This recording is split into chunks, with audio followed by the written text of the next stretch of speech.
Shalom anak-anak yang terkasih di dalam Tuhan Yesus Kristus. Apa kabarnya hari ini? Kita bertemu kembali di dalam kebaktian kita. Kita ada beberapa hal yang perlu kamu perhatikan di dalam ibadah kita pada hari ini. Yang pertama, siapkan hati dan Alkitabmu. Yang kedua, gunakan pakaian yang sopan dan rapi. Ketiga, duduklah yang baik. Keempat, mari kita memuji nama Tuhan dengan semangat. Kelima, mendengarkan firman Tuhan dengan sungguh-sungguh. Selamat beribadah. Anak-anak yang terkasih di dalam Tuhan Yesus Kristus, jika minggu lalu kita sudah mendengarkan kebenaran firman Tuhan bahwa Yesus memilih ke-12 muridnya untuk mengikut Tuhan Yesus. Demikian kita pada saat ini, Tuhan Yesus juga memanggil kita untuk menjadi murid-murid Tuhan Yesus. Kita akan memuji nama Tuhan sebagai komitmen kita di hadapan Tuhan. Kita akan nyanyikan bersama-sama. Tuhan Yesus, aku berjanji jadi muridmu yang setia. Kita akan naikkan pujian ini dengan penuh semangat. Tuhan Yesus, aku berjanji jadi muridmu yang setia, rajin berdoa, baca Alkitab, selalu bersaksi bagimu.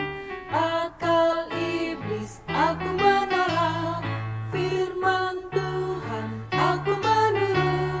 Mulai sekarang sampai selamanya, tetap setia pantang mundur. Kita nyanyikan sekali lagi. Tuhan Yesus, aku berjanji jadi muridmu yang setia, rajin berdoa, baca Alkitab, selalu bersaksi bagimu. Akal iblis aku menolak, firman Tuhan aku menurut.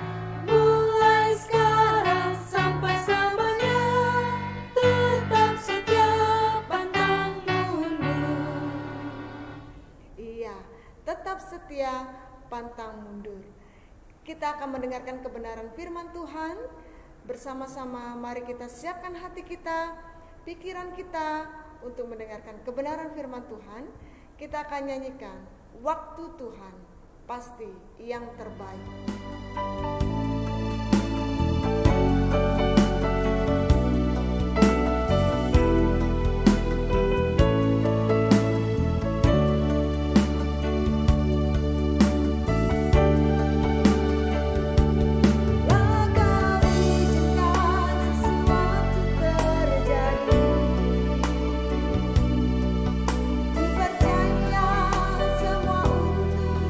Kebaikanku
terkasih di dalam Tuhan Yesus Kristus, firman Tuhan pada hari ini masih kelanjutan minggu yang lalu.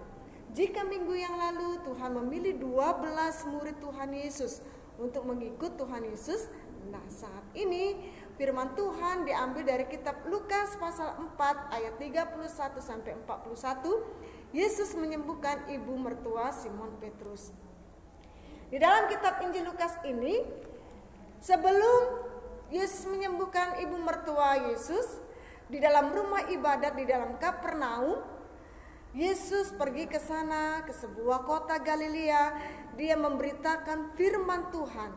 Dia mengajar pada hari-hari Sabat. Mereka takjub mendengar pengajaran, sebab pengajaran Tuhan Yesus itu penuh kuasa.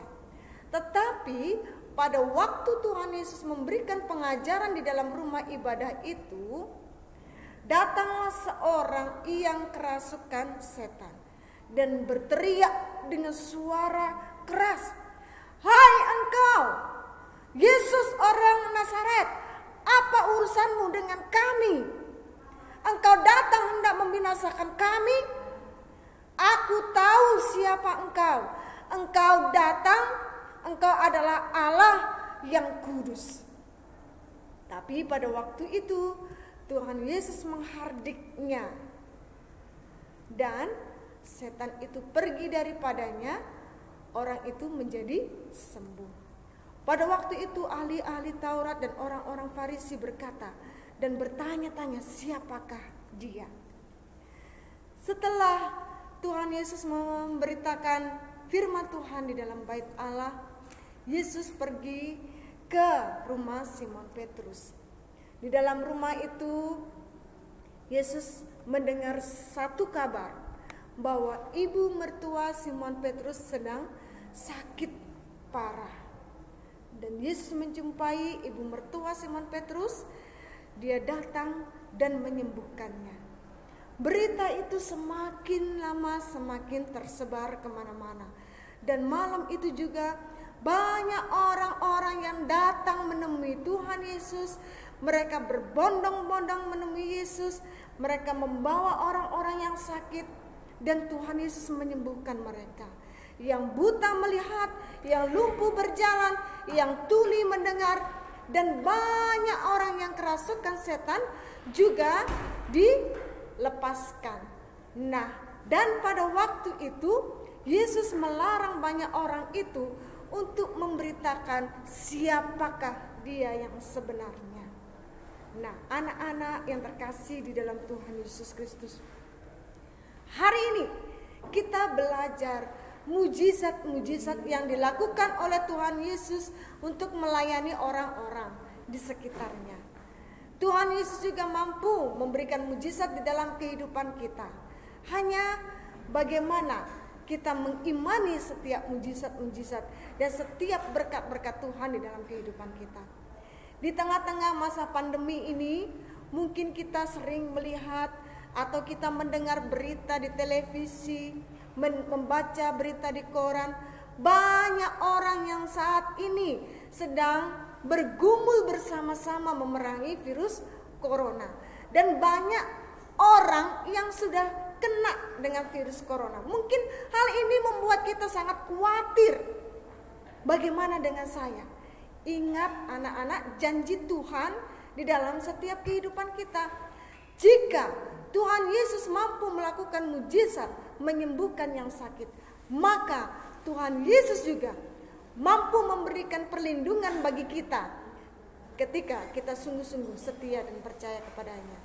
Hanya kita tetap memenuhi setiap ajaran dari Tuhan dan juga berhikmat di hadapan Tuhan, menjaga kesehatan kita, jaga jarak, mematuhi protokol kesehatan, maka Tuhan akan menyertai setiap apa yang boleh kita lakukan.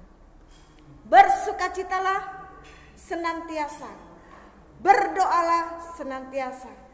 Tuhan memberkati kita dan Tuhan memberikan perlindungan bagi kita. Bagi kita yang mungkin daya tahan tubuh kita kurang sehat dan kita sedang sakit, jangan sedih. Bukan berarti Tuhan tidak mengasihimu. Tuhan sangat mengasihimu. Tuhan izinkan itu terjadi. Supaya apa? Supaya kita melihat bahwa Allah lah yang berkuasa di dalam kehidupan manusia.